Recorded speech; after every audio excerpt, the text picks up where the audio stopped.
So isa to sa mga dumating sa atin. This is the AW Custom HX2231 IPSC GBB unit. So with full auto function siya, guys. So dalawa lagi ang klase ni Army Armament pagdating sa mga high capa niya. Dalawang klase, isang full auto and isang semi auto only. So ito, full auto, ang kaibahan niya dun sa isa is yun nga, semi auto function lang, and yung mga parts mas madaming moving parts and small parts si full auto. Okay? So ayun, short review lang tayo, and at the same time itest na rin natin yung unit kung ano yung output niya out of the box. Okay? So naka metal slide siya, guys, with skeletonized upper frame. Naka fiber optic sights. Naka ghost ring rear sights.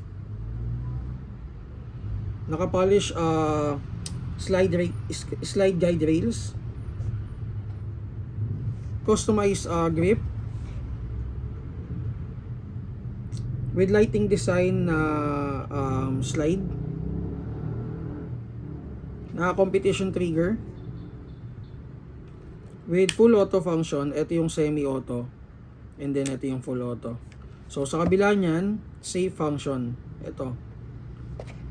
So magazine capacity is around 30. So wala lang siyang tawag dito, rail dun sa ilalim for attachment ng laser or flashlight. May porting na rin siya for the scope ng or optic mount ng AW Custom. Ito. Okay, so tetest natin siya, guys. Wala siyang kahit na anong markings.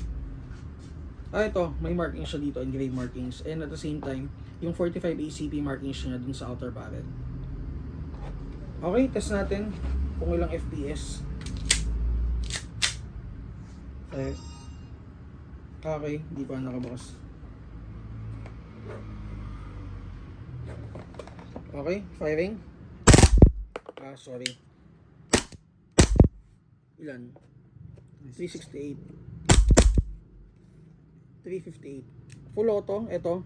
Sorry, hindi ko na kanina.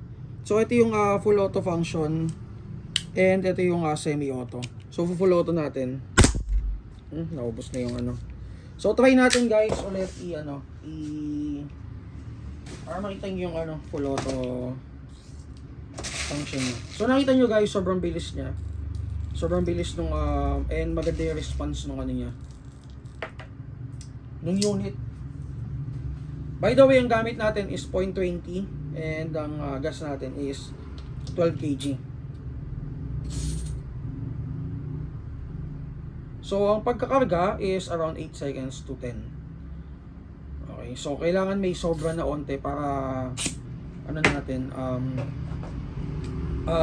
allowance para to make sure na kompleto yung or puno yung yung gas o yung magazine. So 361. Ito full auto. Grabe, ganda.